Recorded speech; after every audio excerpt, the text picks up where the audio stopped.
Oi, gente. Quero dar continuidade aqui nas análises do que está acontecendo na Venezuela. E a discussão está girando muito em torno do direito internacional, e daí tem algumas análises e algumas reflexões que saem disso, trazendo as consequências, né, dessa ação para a geopolítica como um todo, principalmente o que pode acontecer em outros teatros, né, em outras regiões, outras áreas, outros focos da geopolítica, o que a ação do Trump na Venezuela pode desencadear, por exemplo, com a Rússia na Europa, com a Rússia na Ucrânia, com a China em Taiwan. E eu quero falar disso, e eu acho que tem algumas distinções importantes a serem feitas para a gente entender a caixinha, a coisa, cada uma no seu lugar, e entender quais são essas consequências. Elas existem mesmo? Eu próprio na live aqui, na live que eu fiz, né, eu citei algumas dessas possibilidades, e uma reflexão mais aprofundada é importante ser feita para que a gente entenda como o mundo funciona, como o mundo está funcionando. E não é hoje, não é nos últimos 2, 3 anos, mas talvez na virada do século, né? Como que o mundo no século XXI, para onde ele foi? Isso está muito ligado com a ação do Trump, com essa discussão toda sobre direito internacional e outras coisas. Antes de eu continuar aqui no vídeo, eu quero lembrar vocês do nosso parceiro patrocinador, a Insider, e nessa época ainda, começo do ano, muita gente viajando, você vai fazer sua mala, lembra da Insider. Roupas anti-odor, desamassam, tecidos tecnológicos, confortáveis, roupas versáteis, que funcionam para qualquer ocasião. As camisetas, as tech t-shirts, que eu sempre falo para vocês, você pode usar ela em qualquer ambiente. Estou aqui com a minha camisa da Insider. Esse tecido é muito confortável, muito fácil de desamassar, muito prática para viagem. Então você vai fazer sua mala ainda, vai viajar nesse período, lembra da Insider. Não esquece de usar o meu cupom HOC ROCK, você vai ter desconto. Se for sua primeira compra, ainda mais. Então, vai lá na Insider e aproveita esse começo de ano aí. Bom, vamos dar continuidade então aqui na reflexão que eu queria fazer com vocês. Antes de eu começar, só fazer um breve resumo assim do que está acontecendo, né? O regime do Maduro não caiu. Eu falei isso num shorts, num vídeo curto ali, expliquei que essa é uma preocupação. Eu sei que a história não foi concluída, que ela acabou de acontecer, mas o meu papel aqui, como um analista, trazendo reflexão e análise, é levantar os pontos das possibilidades do que pode acontecer, se elas vão ou não. A gente precisa de uma série de outras condições. As coisas precisam ser colocadas de um jeito e se desenrolar daquele jeito. E nós só vamos ter evidências que elas estão se desenrolando daquele jeito conforme elas forem acontecendo. Mas isso é óbvio, né, gente? É desnecessário eu ter que explicar isso. Mas é que cada coisa que é dita aqui, as pessoas estão fechadas numa caixa e elas não conseguem perceber que a minha explicação ela é um retrato de possibilidades. Ela levanta a reflexão sobre riscos, ela aponta condições históricas, ela diz o que acontece normalmente quando as coisas vão para aquele lado ou para o outro. Esse é o meu papel aqui, trazer reflexões, ajudar vocês a pensarem, a entenderem quais são os caminhos. Eu não estou cravando, dizendo que vai acontecer, porque para a gente ter certeza que vai acontecer, a gente precisa de mais evidências. E as evidências se tornam muito maiores quando já está próximo de acontecer, o que também é óbvio.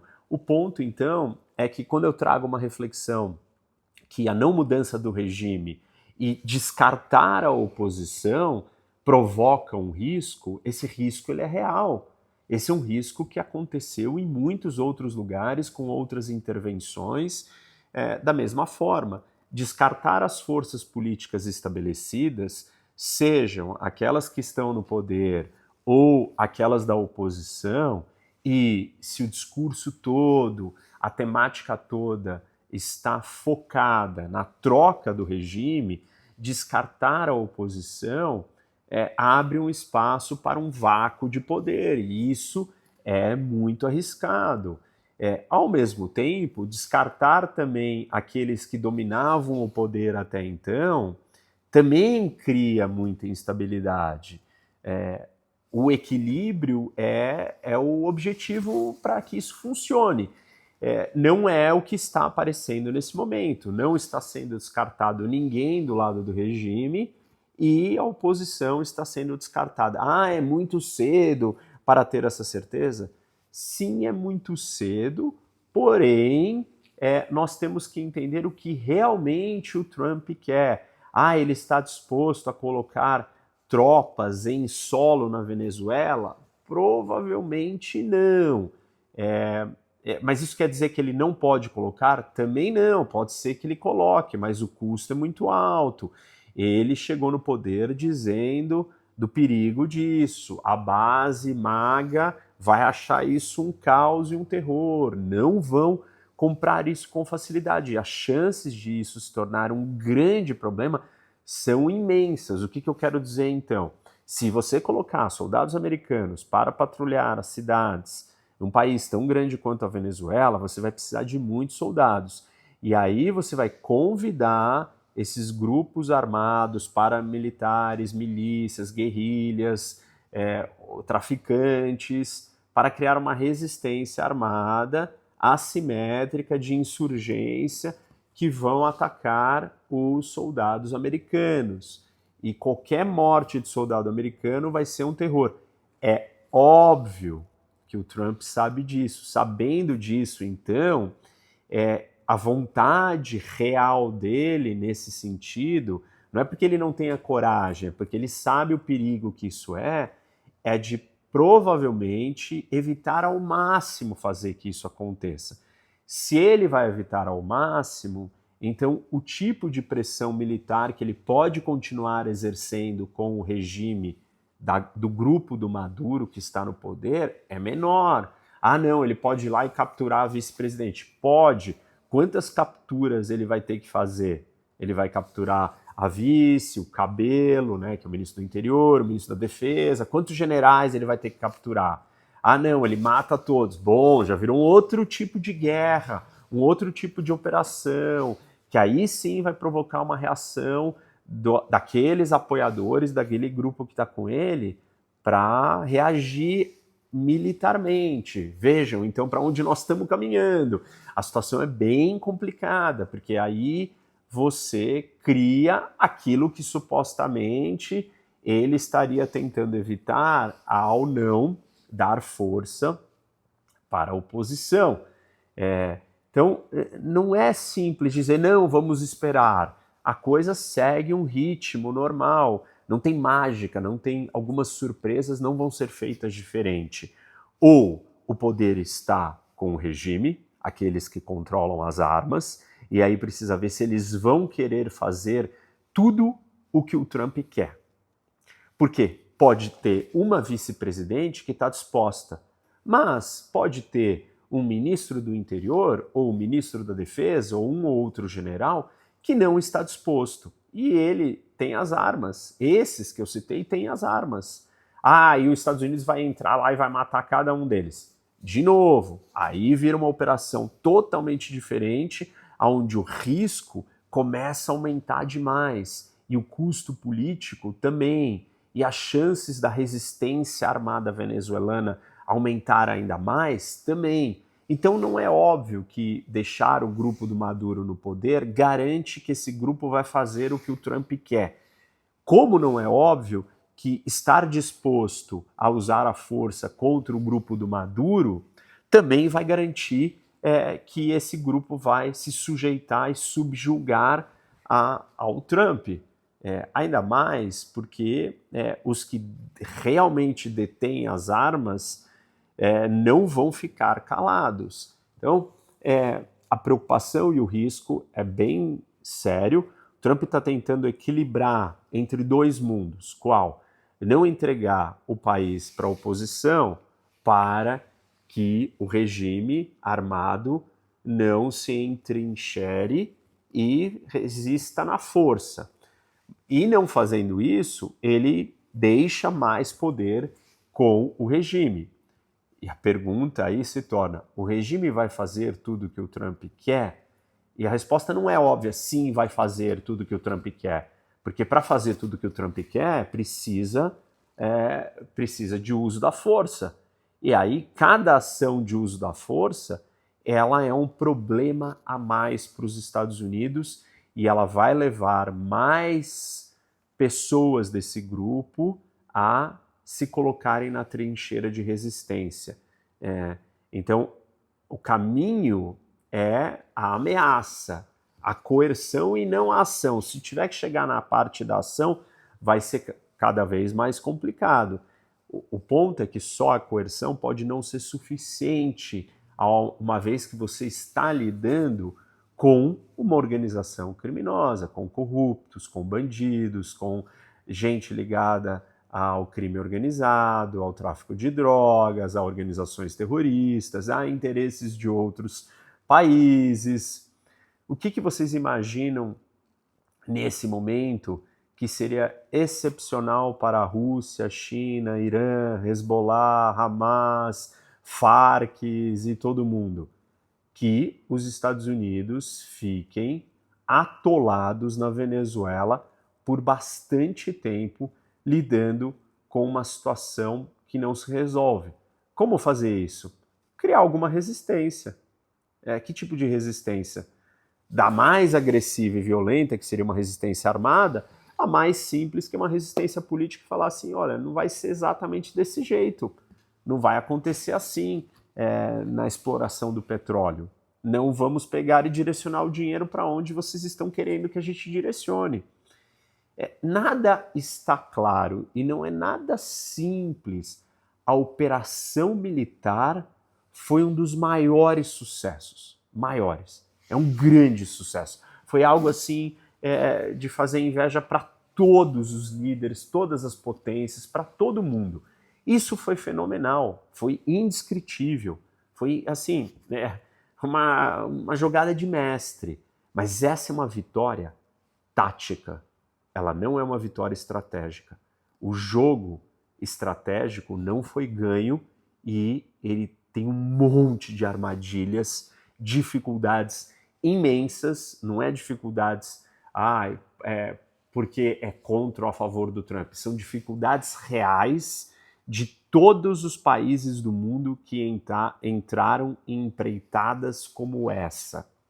Bom, o vídeo não é exatamente sobre isso, mas eu acho que valia um esclarecimento aqui, né, uma reflexão um pouco mais aprofundada do que o meu comentário de 3 minutos ali, que as pessoas ficam, às vezes, presas às suas paixões políticas, como de costume. Mas então, vamos para o objetivo do vídeo. Eu quero fazer uma distinção muito importante aqui para vocês, gente. Existe uma divisão muito clara quando na política internacional, nas relações internacionais, a gente analisar e abordar os temas, os eventos, os episódios, os acontecimentos pela ótica do direito internacional. Esse é um olhar. Aí nós temos a ótica moral, é um outro olhar. Ela não necessariamente tem a ver com o direito internacional. Supostamente a ideia é que sim, mas discussões morais elas transcendem e elas podem ser observadas porque moralmente a gente entende que é o certo a fazer, independente de acreditar, seguir ou se cumprir o direito internacional. Então, todos os países têm considerações do ponto de vista do direito internacional, considerações do ponto de vista moral e considerações do ponto de vista de poder. Dentro de poder, a gente vai incluir interesses, a gente vai incluir geopolítica, a gente vai incluir sobrevivência, a gente vai incluir independência, a gente vai incluir segurança nacional, a gente vai incluir interesses econômicos, a gente vai incluir interesses estratégicos, a gente vai incluir ativos estratégicos que sejam energia ou tecnologia. Então, tá todo mundo aí, né, no mundo hoje discutindo, obviamente por causa da polarização e das paixões políticas, usando a lente do direito internacional. E a lente, e dentro desse olhar do direito internacional, a discussão ela pode ser dividida em alguns grupos. Existem aqueles que têm lado político e chamam a intervenção do Trump de uma violação do direito internacional. Mas esses mesmos que falam isso jamais diriam que o ataque a invasão da Rússia à Ucrânia é uma violação do direito internacional. Ou a China ocupar o Tibete, ou cometer violações de direitos humanos contra os muçulmanos uigures de Xinjiang, também não é uma violação de direitos humanos, não é uma violação do direito internacional. A China querer dominar Taiwan não é uma violação do direito internacional. O Hamas ser um grupo terrorista não é uma violação do direito internacional. O Hamas atacar Israel não é uma violação do direito internacional. Então, esse grupo de pessoas, aí não faz nem sentido, né? Essa conversa não tem nem pé nem cabeça, ela é apenas uma arma retórica para defender a sua posição ideológica e paixão. É uma ferramenta. Falar do direito internacional na invasão da Venezuela, no ataque do Trump à Venezuela, é apenas uma ferramenta ideológica de paixão, de retórica para defender o seu lado. O conceito só se aplica quando é do seu time, do seu grupo, daqueles que você concorda, daqueles que você gosta. Então, essa não é nem uma discussão de direito internacional real. Existem outros que podem discutir esse tema, e aí são aqueles que estão dispostos a usar parâmetros justos e equilibrados, ou seja, são aqueles que vão olhar para os acontecimentos e para as ações de Rússia, China, Irã, Coreia do Norte, qualquer país do mundo, e vão tentar aplicar princípios do direito internacional. E é claro que essa conversa aqui, ou esse meu argumento, e o que eu vou explicar, é para essas pessoas. As outras, elas não estão raciocinando, elas só estão na sua paixão defendendo um lado. Então, para esses que vão aplicar os princípios, a gente precisa entender algumas coisas que acontecem com o direito internacional. E a primeira delas é a seguinte: o direito internacional ele é muito frágil. Então é estranho, do ponto de vista ideal, nobre, civilizatório, eu entendo o apelo e falar disso, né? Eu acho que, ok, tem que existir, né? A gente tem que caminhar para um lugar com o mínimo de ordem, de regras, de um sistema que regule a convivência dos países, né? Não estou me opondo a isso, mas a conversa que eu estou querendo ter aqui com vocês é do ponto de vista prático. Porque uma coisa é como a gente gostaria que o mundo fosse. E todas as vezes que acontece alguma coisa no mundo, a gente resgata esse nosso anseio e esse desejo de como a gente gostaria que o mundo fosse. E essa discussão, ela é translocada da realidade. Ah, mas se a gente não almejar e não mirar em algum lugar, a gente nunca vai chegar lá. Ah, claro que sim, mas aí a gente tem que falar disso em outros fóruns, em outros contextos, em outras bases. Não quando o mundo explodiu literalmente. O mundo pega fogo, né? Assim, o mundo está de ponta cabeça, nada no direito internacional existe e é respeitado mais, acabou, o direito internacional acabou. E não é acabou com a ação do Trump, ele acabou faz bastante tempo. Já vou voltar nesse tema, calma. Então, o direito internacional virou assim, uma coisa praticamente inexistente. Aí acontece mais um episódio que só comprova isso, e as pessoas voltam e resgatam e vão falar daquilo. Mas essa conversa ela não tem mais sentido. Ela não existe mais. Ok, a gente pode falar do ponto de vista, né, de uma discussão, de um debate, como seria o mundo ideal.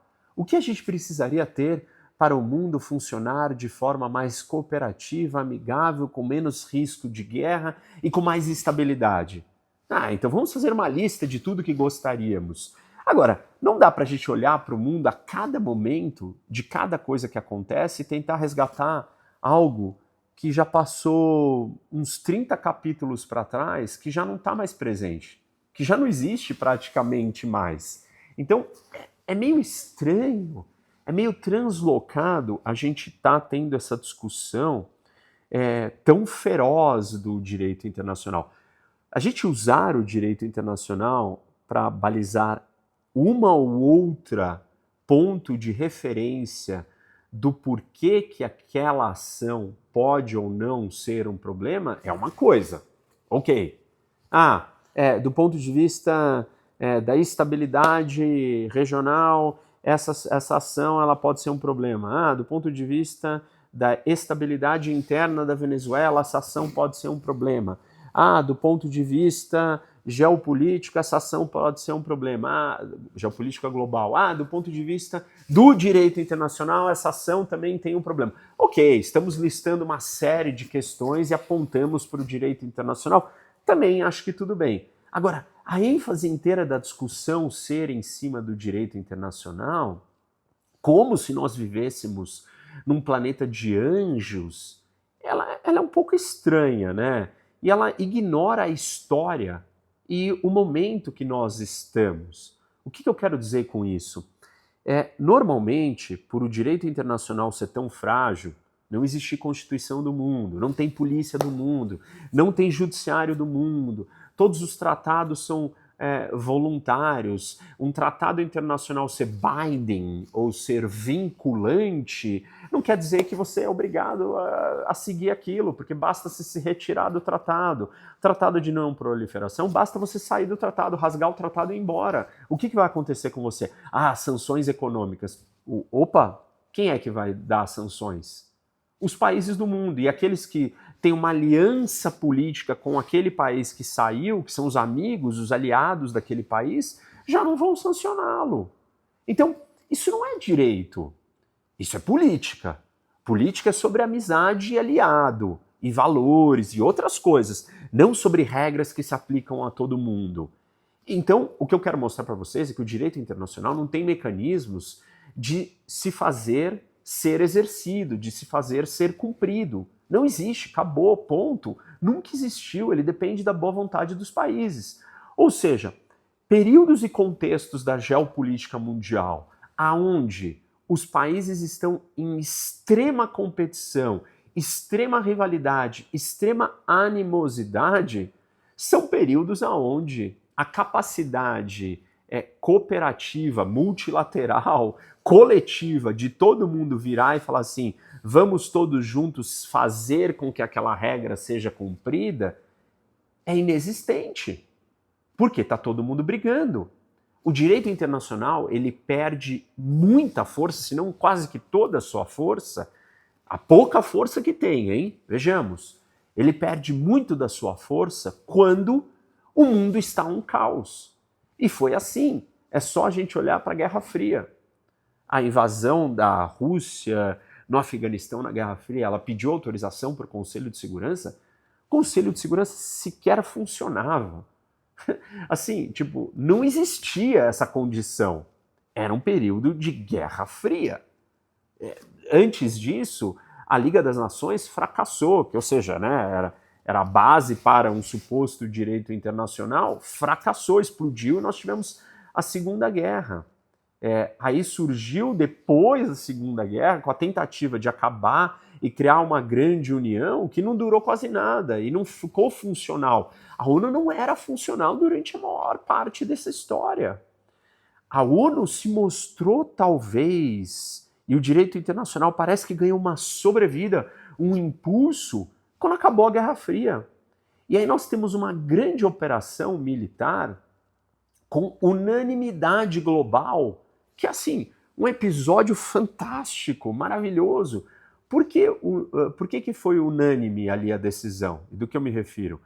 Da intervenção da coalizão internacional liderada pela ONU, né? Claro, tinha que ter um país na frente que vai botar mais tropas, no caso eram os Estados Unidos, contra o Saddam Hussein porque ele tinha invadido o Kuwait. Mas não tinha Guerra Fria, não tinha ressurgimento de Rússia, a China não estava onde ela está, não tinha poder, não tinha a riqueza que tem, o mundo não era como era hoje. Então foi uma janela, um período muito breve onde ficou tudo calmo.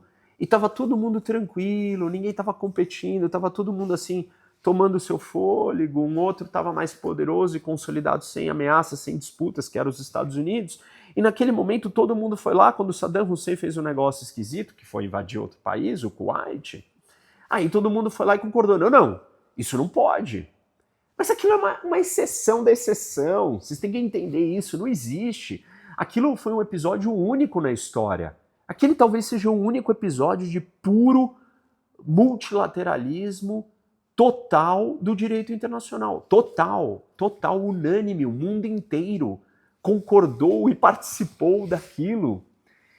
Depois, quando as coisas vão se acirrando na geopolítica, pelo direito internacional não ter poder de exercer a sua vontade, a sua regra perante os países, né? Você depende dos países quererem. Se os países estão brigando entre si, se eles estão em disputas e rivalidades, eles não vão sancionar. Então virar e falar assim, vamos sancionar o Irã porque ele está violando o tratado internacional. Não vai acontecer nada.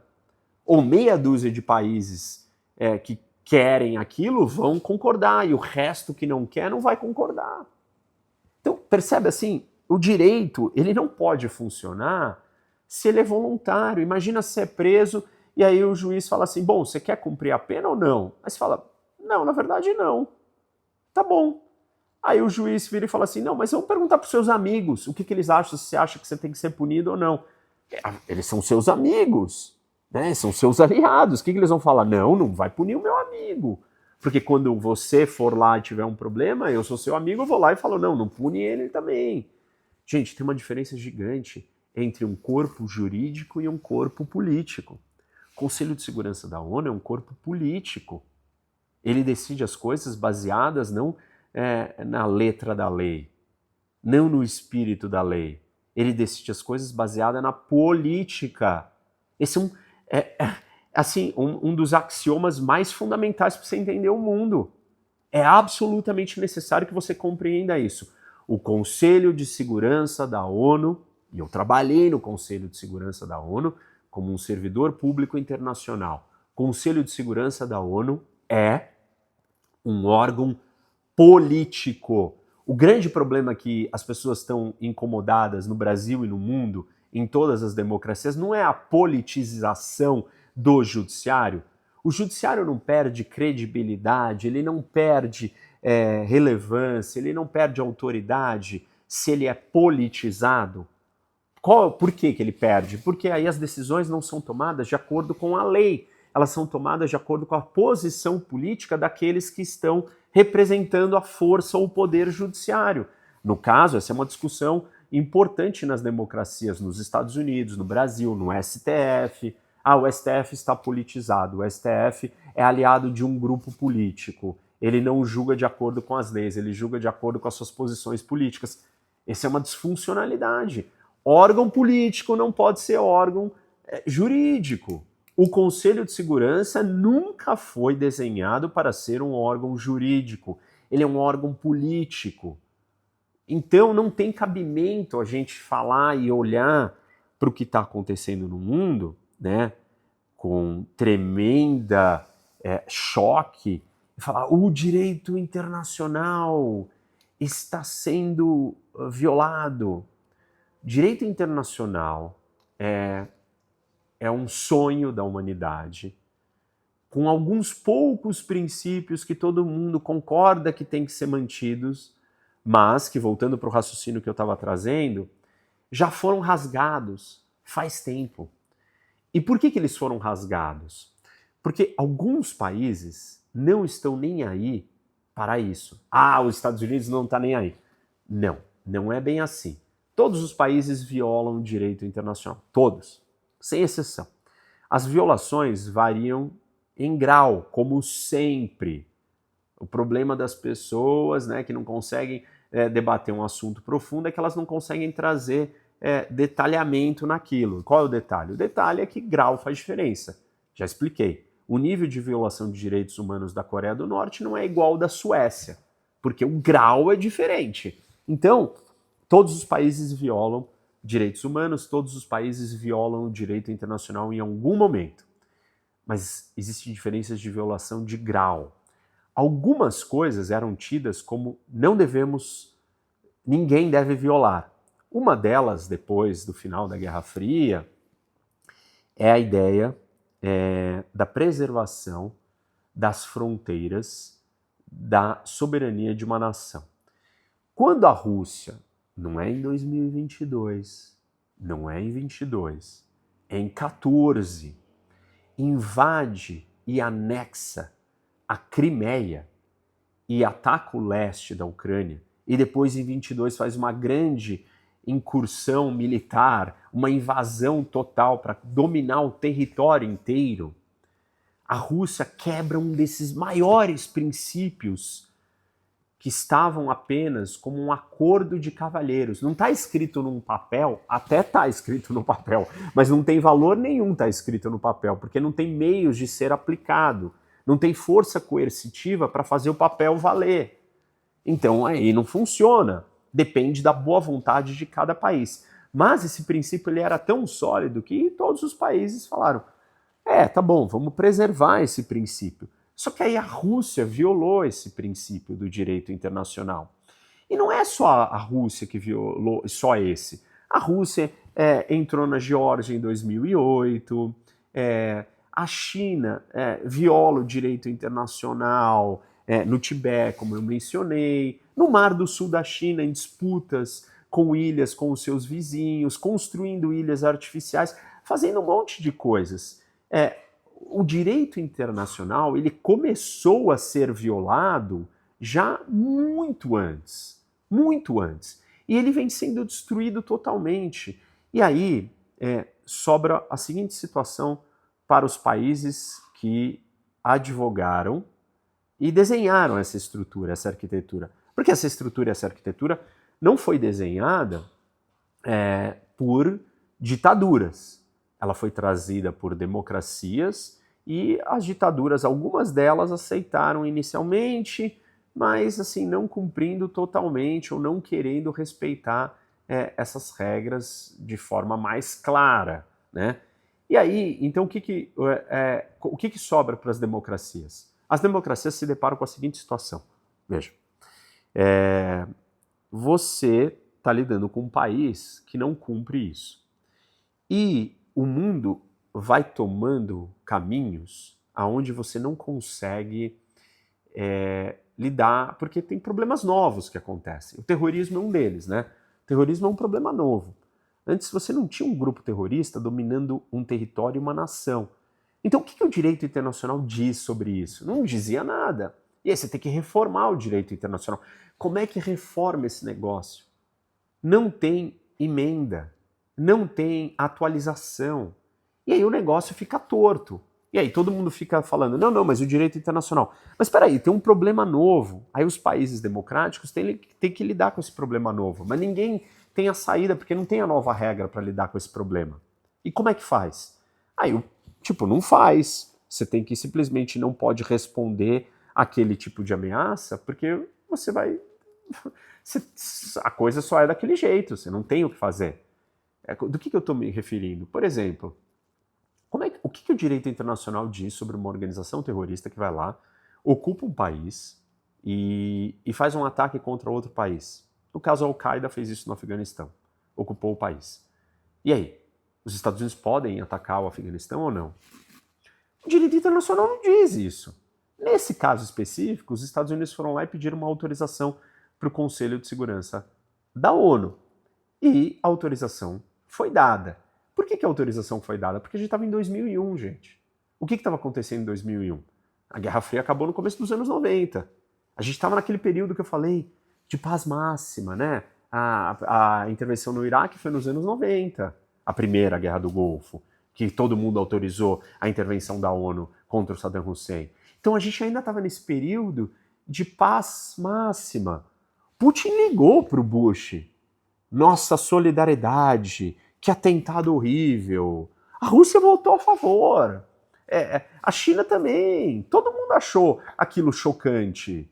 E não foi feito pela Rússia ou pela China. Aquilo foi feito por uma outra coisa, um outro movimento, um outro problema. Então, ali aconteceu. Depois dali, o mundo já não estava mais assim. O mundo começou a mudar, passou mais 10 anos, o mundo começou a ir para um outro lugar. A geopolítica do mundo está em outro lugar. O direito internacional ele foi enterrado já faz um bom tempo. E ele sempre é enterrado em momentos de extrema disputa. Então, em 2001 ainda tinha, mas aí voltando para o raciocínio, né, da ideia de que o direito internacional não se atualiza. Se ele não se atualiza, os países democráticos se deparam com uma situação muito problemática, muito difícil. Porque tem uma ameaça nova, uma situação nova, uma condição nova, e o direito internacional não trata daquilo. Então faz o quê? Deixa ele lá. Peraí, mas e se o governo de um país se tornar um cartel de traficantes ligados a guerrilhas de outros países, como as Farc, financiado por grupos terroristas, com atividades de grupos terroristas nesse lugar, como Hamas e Hezbollah, por a guarda revolucionária de um outro país que é uma teocracia ditatorial. Assim, a Venezuela ela já foi invadida pelas Farc, pelo serviço de inteligência cubano, pelo Hezbollah, pelo Hamas, pela guarda revolucionária iraniana, pelo Irã, pela China, pela Rússia. E aí não era violação dos direitos internacionais? Aí não tinha um problema com direitos internacionais? E por que eu estou falando isso? É porque você entende qual que é o ponto? Se o direito internacional vai lá e não resolve uma situação caótica que está acontecendo, aí você deixa esses países que supostamente estão querendo criar regras para o mundo viver. Não estou dizendo que esses países não descumprem essas próprias regras. Não estou dizendo isso. Prestem atenção. Eles descumprem também, mas, de novo, o problema está no grau. Só que chega uma hora que, se essa situação está se deteriorando tanto e criando tantos problemas, e você não tem mecanismos para responder, o direito internacional não resolve aquela violação de direito internacional. Aí você tem duas opções. Ou você fica sentado e falando, não, o direito internacional não faz nada, mas eu respeito o direito internacional. Ou eu vou agir. E isso não é uma ação do Trump, gente. Esse é um ponto muito importante aqui, que esse problema não é do Trump. Não é o Trump que causou isso. Esse é um problema, o Trump não é a causa, ele é a consequência. É essa situação, essa dinâmica que eu acabei de descrever, a incapacidade do direito internacional se atualizar, a incapacidade do direito internacional lidar com questões muito complexas e difíceis e que causam ameaça para os países. O direito internacional não fazer nada, e aí você tem um país colocado numa situação cercado de problemas, com a opção, ou eu sigo, ou eu viro para a minha população e falo, não, o direito internacional não deixa. Aí a população, não é os líderes, a população vira e fala assim, mas peraí, que porcaria de direito é esse? Injusto, parcial, que só serve para um dos lados. Essa é uma discussão que ela existe no Brasil gigantesca, né? Porque essa é uma discussão com a segurança pública do Brasil. Essa é uma discussão com uma série de coisas do Brasil. E repito, eu não estou defendendo ou advogando que não se exista o direito. Eu estou dizendo que para o direito ser validado, reconhecido e aceito pelas pessoas de uma nação, ele precisa ser justo e ele precisa ser capaz de resolver problemas e injustiças causadas por situações diversas. Se ele é incapaz, as pessoas vão virar e falar assim, bom, mas alguém tem que fazer alguma coisa. E essa é a situação que o Trump chega no poder. Ele chega no poder porque os americanos olham e falam assim, mas espera aí, o direito internacional não diz que a China não pode continuar manipulando a sua moeda, que ela não pode usar mecanismos de proteção para a sua indústria se ela está dentro do livre comércio? Não é isso que o direito internacional diz? Não são essas as regras da Organização Mundial do Comércio que a China assinou? São, mas a China arrumou uma maneira de não cumprir. E aí? E aí quem se dá mal? O trabalhador americano perde o seu emprego. E aí chega uma hora que ele vira e fala assim, eu não quero mais isso. Tem um ressentimento, ele tá de saco cheio, ele fala assim, mas que raios de direito internacional é esse? Que raios de regra é essa? De globalização é essa? E aí um político astuto é capaz de captar o humor, a sensação, o anseio da população. Então, o Trump é a consequência deste fracasso do direito internacional em se atualizar, em dar respostas concretas e reais, não políticas, para todos os tipos de problemas graves do mundo. E como o direito internacional não consegue fazer isso, porque eu acabei de explicar para vocês que não tem direito internacional, tem política internacional, só tem direito internacional quando os países voluntariamente aceitam fazer parte do direito internacional. Aí o eleitor vira e fala assim, tô cansado dessa porcaria. E aí surge um líder que fala assim, não se preocupem, qualquer coisa que acontecer que nos causar problemas, eu não estarei limitado e contido por essas regras. Então, essa é uma das explicações para o que está acontecendo hoje no mundo. Não é o Trump que rasgou o direito internacional. O Trump é só o último da fila numa sequência de ações que vem acontecendo no mundo inteiro e que ninguém faz nada, e que ninguém fala nada, e que era óbvio que isso ia acontecer, porque não dá para nenhuma potência, do ponto de vista da sua sobrevivência, da sua segurança, ficar sentada assistindo essas barbaridades que estão acontecendo. Se ela não responder com força para proteger os seus interesses, a força daqueles que não estão preocupados com o direito internacional, que são países revisionistas, por sinal, e a definição de um país revisionista é o quê? É aquele que quer revisar, quer reescrever a ordem internacional. Ele não quer que as regras funcionem do jeito que funciona, ele quer botar as regras dele. Então, por natureza e por definição, ele vai descumprir as regras e tentar reescrevê-las. E é isso que o eixo das ditaduras com China, Rússia, Irã e Coreia do Norte e Venezuela querem fazer. Eles querem reescrever as regras.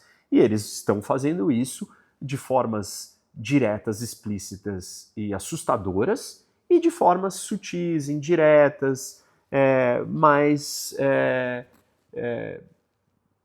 menos reveladoras. Mas estão fazendo. E qual é a resposta que sobra para o resto do mundo? Sentar e assistir eles avançando ou fazer o que precisa ser feito. E esse é o mundo que nós estamos. E assim, esse é todo um ângulo de análise, eu estou dando análises para vocês, eu estou ajudando a esclarecer para vocês como o mundo funciona.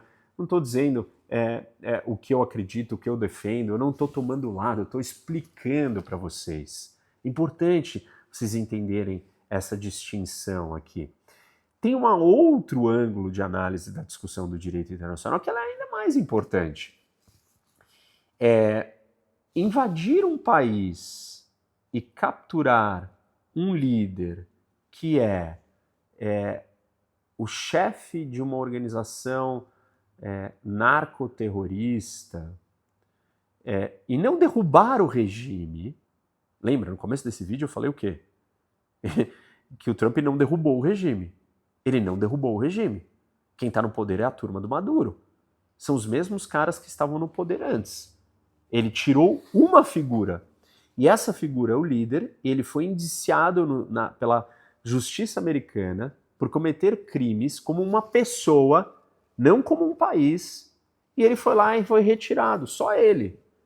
Isso não tem comparação em grau, de forma alguma, estamos falando ainda do direito internacional, não tem comparação em grau do que a decisão da Rússia, do Putin, dizer que o povo ucraniano não existe como um povo autônomo, independente, que tem o direito de ter o seu Estado.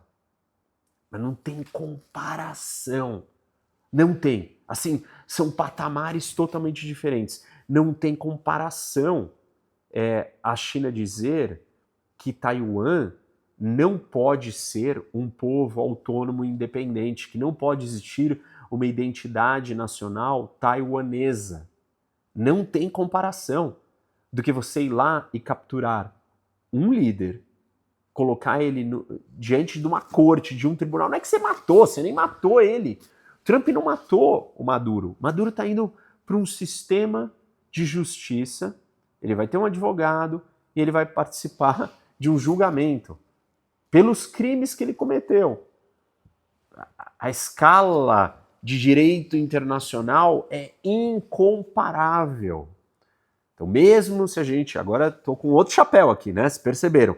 Mesmo se a gente aceitar que o direito internacional é mágico, ele é a baliza da gente definir o mundo, eu estou comparando, dentro dos mesmos princípios de regras do direito internacional, uma coisa com a outra. E aí, assim, tem uma discussão mais complexa ainda, né? Que é se o direito internacional dá ou não, e eu falei disso na live, não vou me estender aqui sobre esse assunto, mas se o direito internacional dá ou não possibilidade de uma ação americana. E uma das coisas que a Carta da ONU dá é o direito de autodefesa. E com o direito, quando você evoca o direito de autodefesa porque você foi atacado, você pode responder. E você não precisa necessariamente de uma autorização do Conselho de Segurança. E os Estados Unidos vêm sendo atacado, né, pelos problemas criados por esse cartel que domina o país, por um acaso. E aí não é que os Estados Unidos foi atacar o país, né? Ele foi atacar, ou ele foi lá e capturou uma figura só. Então é bem diferente. Para essa conversa ela fazer sentido, ela tem que ir nessa linha. E aí, assim, eu não estou falando aqui, né, não vou falar porque vai ficar muito longo, mais longo ainda o vídeo, mas eu acho que era importante esse debate. Mas eu não falei, lembra que eu falei que a gente podia olhar, analisar essa situação do ponto de vista do direito internacional, que é onde eu fiquei só, aí tem um ponto de vista moral. O que é certo a ser feito pelos venezuelanos? O direito internacional ele se sobrepõe ao direito de milhões de venezuelanos que estão sendo massacrados, roubados, aprisionados. Essa é uma outra discussão, que ela envolve também o direito internacional, mas tem uma discussão do ponto de vista moral. Ah, não é por isso que o Trump está indo ali, mas não é esse o ponto. Eu só estou dizendo, você não pode justificar, você não tem como justificar, não tem como se justificar isso, se sim ou que não. São discussões conceituais. E do ponto de vista moral, eu não estou respondendo nem entrando, só estou deixando aqui a reflexão. Se deve ou não salvar a vida dos venezuelanos é mais importante do que a permanência no poder de um grupo. O que vale mais? Um grupo de criminosos permanecer no poder ou a vida de milhões de venezuelanos? Do ponto de vista moral, eu só estou colocando aqui. Vocês reflitam. E aí o terceiro elemento que eu disse aqui, a terceira ótica do ponto de vista do poder. Se o direito internacional, né, na primeira análise que eu mostrei aqui para vocês, é fraco, não consegue se sustentar, e aí então a gente cai na força do poder. Se não é a força da lei, é a força do mais forte, a força de quem tem mais poder. Dentro do jogo de poder, os países vão fazer aquilo que eles precisam fazer para sobreviver. E aí é uma outra ótica de análise, também não vou entrar nessa agora, porque eu já expliquei na live que uma boa parte do porquê essa operação foi feita é devido à questão geopolítica. Geopolítica tem a ver com poder. E sim, a questão do petróleo está inserida dentro da questão dos interesses econômicos como mais um dos fatores também, e está dentro da esfera do poder. Mas não ache que aqueles que buscam poder são os malvados. Como se você não acordasse, como se todos nós não acordássemos todos os dias, inclusive você que não gosta, que gosta de apontar o dedo, e não buscasse poder. Todo mundo busca poder, gente. E a gente busca poder, né, dentro das limitações, das regras do que é aceitável dentro da nossa moral e dentro do direito. E na esfera internacional, né, no tabuleiro global da geopolítica, essas limitações são muito pequenas. É um jogo de vale tudo. E eu imagino que vocês já tivessem entendido isso. Então, os países não fazem coisas porque eles são permitidos de fazerem. Eles fazem coisas porque eles podem fazer. Não é uma regra que vai dizer que ele não pode fazer, a não ser que aquela regra esteja embasada em alguma coisa que vai puni-lo, que vai contê-lo. Não é porque ele tem intrinsecamente, todos os países do mundo têm intrinsecamente a clareza de que aquilo não deve ser feito. Talvez os suecos ou os noruegueses façam mais coisas porque intrinsecamente, moralmente, eles acham que é o certo, mas fazem muitas outras coisas que para muitos países moralmente seria errado. Então, dado tudo isso, tem uma discussão aqui importante, que é se essa ação do Trump, ela vai incentivar os Estados Unidos, a China e a Rússia a agirem do mesmo jeito. E eu comentei com vocês no começo do vídeo, falei que tem muita gente falando isso, eu mesmo citei como essa uma possível consequência, mas uma análise mais aprofundada mostra que isso não faz sentido algum. A Rússia, ela já entrou na Ucrânia em 2014, já faz mais de 10 anos, e continua. E ela está provocando a Europa e a OTAN a cada dia. E ela não está provocando porque os Estados Unidos fazem ou não operações em algum lugar do mundo. Ela continua fazendo isso. Porque ela faz isso porque ela pode. E não porque alguma regra impede ela de fazer. Se ela sentir que ela pode, sendo ela quem ela quer, com o objetivo que ela quer, que é revisionista, ela vai fazer. A mesma coisa com a China. A China ainda não invadiu Taiwan, não é porque os Estados Unidos não tinham feito uma operação como essa contra a Venezuela. Ela não invadiu Taiwan porque simplesmente ela não estava pronta. Xi Jinping disse que em 2027 a China tem que estar pronta para invadir Taiwan militarmente, ou tomar Taiwan à força se necessário. A hora que a China estiver pronta para invadir Taiwan ou tomar Taiwan à força, ela vai fazer. Taiwan é o assunto de geopolítica mais importante para a China, disparado de qualquer outro. Mais importante até mesmo do que ganhar a corrida tecnológica da inteligência artificial. É assim importante. Claro que acaba uma se sobrepondo à outra, porque né, a indústria do chip está lá em Taiwan, mas não é por esse motivo. Taiwan é o assunto mais importante de segurança nacional para a China. Ponto. A China fará o que ela precisa fazer para proteger aquilo. Não é porque o Trump fez uma operação de captura de 2 pessoas que a China olhou e falou, agora está liberado, então eu vou invadir Taiwan. Não tem cabimento essa ideia. Ela não é por isso. Então, a ação do Trump não traz mais instabilidade.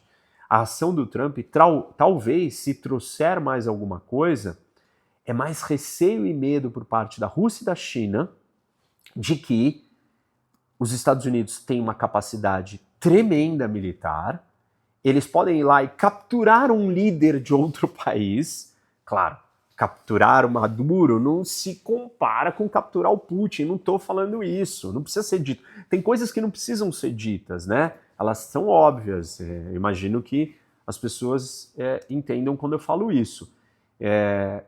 Mas isso deixa esses países assustados, porque quer dizer que os Estados Unidos está disposto a jogar com o mesmo nível de força e nas mesmas regras que China e Rússia, Irã, Coreia do Norte e Venezuela estão jogando há bastante tempo. E isso deixa eles com mais receio e mais cautela. Qual será a resposta americana? A resposta americana até então de Biden, ela não é uma resposta capaz de enfrentar a ameaça russa. Quando o Putin ameaça usar bomba atômica e os Estados Unidos e a Europa saem correndo e se escondem atrás da porta e ficam quietinhos, ele conseguiu o que ele quer. Então, para falar a linguagem do Putin, você precisa de alguém que esteja disposto a subir o tom do blefe. E é isso que o Trump indica com uma ação como essa. Claro, vocês já sabem o que eu falo aqui o tempo todo para vocês. A postura do Trump com o Irã, com o Hamas, com a Venezuela, não é a mesma com a China e com a Rússia. Se fosse, o mundo estaria num lugar mais estável. Não estou discutindo se é certo ou errado, gente. A discussão não é sobre isso. O ponto aqui é como funciona o mundo e que tipos de incentivos produzem quais tipos de realidade. É isso que eu estou tentando explicar para vocês, como essas coisas funcionam. Isso é pura geopolítica. Então, a geopolítica não é só disputa por poder? Não, não é. Ela tem questões morais? Tem. A geopolítica tem questões de direito internacional? Também tem. Mas a gente tem que equacionar os pesos aqui. E a discussão hoje ela está só no direito internacional e ela extrapola do direito internacional uma consequência. A ação do Trump na Venezuela vai facilitar ou vai incentivar a Rússia e a China a tomarem ações mais duras contra os seus vizinhos. Não, não vai. Não vai, porque a Rússia e a China já iriam tomar essas ações se elas tivessem a capacidade e o poder de tomá-las. Não é a ação do Trump que faz elas tomarem ou não. Se a ação do Trump causar alguma coisa, talvez o que ela cause é um pouco de receio e cautela por parte da Rússia e da China no quanto ousados eles podem ser nos seus projetos que violam o direito internacional. Coisa que o modelo só de estamos dentro da regra, né, no modelo do Biden, estamos totalmente dentro da regra, não fazemos nada de ousado e vamos ser duro com o Putin. Duro até a segunda página. Porque quando o Putin fala grosso, o Biden recuou. Não estou dizendo que o Trump não recua. Até então ele também tem recuado relativamente. Não sabemos se na hora H ele vai recuar ou não. Ele dá indícios que não, e vocês sabem que eu aponto isso como uma deficiência da estratégia americana se o objetivo é conter, se o objetivo do jogo é uma disputa de quem vai sair vitorioso e vencedor dessa história. Se é um jogo de poder e você ganha, se você conquistar mais espaço, você estiver mais forte, você ir mais longe, se os Estados Unidos não forem capazes de fazer isso com a Rússia e com a China, os Estados Unidos vai perder o jogo, vai perder a partida. E a Rússia e a China vão ganhar porque souberam fazer isso melhor. Então, a minha fala aqui é nesse sentido, de explicar para vocês como que são essas dinâmicas. Então, para concluir aqui o raciocínio, a ideia de que essa ação pode favorecer a Rússia e a China, ela é equivocada. Na verdade, se essa ação faz alguma coisa, ela cria mais dificuldades, ou mais cautela, ou mais receio, ou mais medo. Primeiro porque ela mostra uma força tremenda que nem Rússia e nem China foram capazes de conseguir. O sonho do Putin era ter feito uma intervenção como essa, que ele demorasse 47 segundos para entrar dentro do quarto do Zelensky e retirasse o Zelensky dali, que foi o tempo que as forças americanas, não só as militares, mas policiais, foram policiais juntos ali para fazer essa operação, porque foi uma prisão de um criminoso, não foi a tentativa de derrubar um regime no país. não conseguiu. Então os Estados Unidos mostra que ele consegue coisas que a Rússia e a China ainda não conseguem, ou seja, mostra uma força muito superior, mostra que está disposto a exercer o seu poder para proteger aquilo que ele considera essencial, que até então todo mundo com dedos, porque não pode mais fazer isso, não percebeu qual é o jogo que já está sendo jogado. Rússia, China, Irã, Coreia do Norte estão se ajudando num eixo, o eixo das ditaduras, onde eles trabalham juntos para alcançar os seus objetivos. Tem norte-coreanos lutando ao lado dos russos contra a Ucrânia. Assim, eles já estão num estágio muito mais avançado. E você precisa de algum tipo de reação, mesmo que indireta. E essa reação ela não é indireta totalmente desconectada, porque a primeira ação do Trump contra o Irã enfraquece uma das pernas do eixo das ditaduras. A segunda ação agora contra a Venezuela enfraquece outra perna. Tá bom, são as pernas mais fracas, né? A ponta mais fraca dessa aliança são, mas pelo menos é uma ação contra essa aliança. Então a aliança está sendo enfraquecida. Talvez uma nova ação contra o regime iraniano possa vir a acontecer. Esse é um tema para um outro vídeo que também está colocado na equação.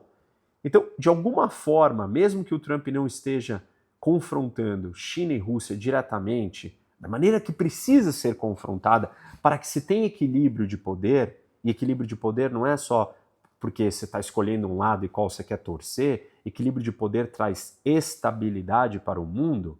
Se o objetivo for esse, vocês me dizem qual é o objetivo que vocês acham que o mundo tem que caminhar. Eu só estou aqui tentando esclarecer e analisar como que o mundo funciona para vocês entenderem o que tipo de coisa que tem que acontecer para o mundo ir para certos lugares. Então, dado o sistema internacional, precisa de força para contrapor um outro grupo que está se sobressaindo.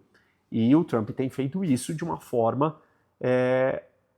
enfraquecendo as partes mais fracas dessa aliança do eixo das ditaduras. Em última instância, ele vai ter que enfrentar Rússia e China face a face. Fugir desse enfrentamento não trará mais paz ou estabilidade para o mundo. Bom, isso até mais longo do que eu imaginava, mas o assunto, como vocês viram, é complexo. Eu não entrei em várias outras partes, mas aqui a ideia é trazer mais reflexões para vocês perceberem o que está acontecendo no mundo. E esse episódio é bastante importante, ele está suscitando discussões que precisam ser analisadas dentro de um contexto maior. O direito internacional se transformou faz tempo, gente. Mesmo se ele não tivesse transformado e você quiser utopicamente, idealisticamente se agarrar a ele, existem comparações de grau bastante diferentes do que nós estamos falando aqui. E por fim, essa ação, ela, se fizer alguma coisa, talvez trazer mais estabilidade para a grande disputa geopolítica global. Não estou falando de questões regionais, eu não estou falando de coisas no curto prazo, estou falando do tabuleiro inteiro agora. É isso. Não esquece de dar like no vídeo, gente. Segue o canal. Assistam a live, que eu falo dos assuntos todos, assim, né? No primeiro momento que tinha acabado de acontecer.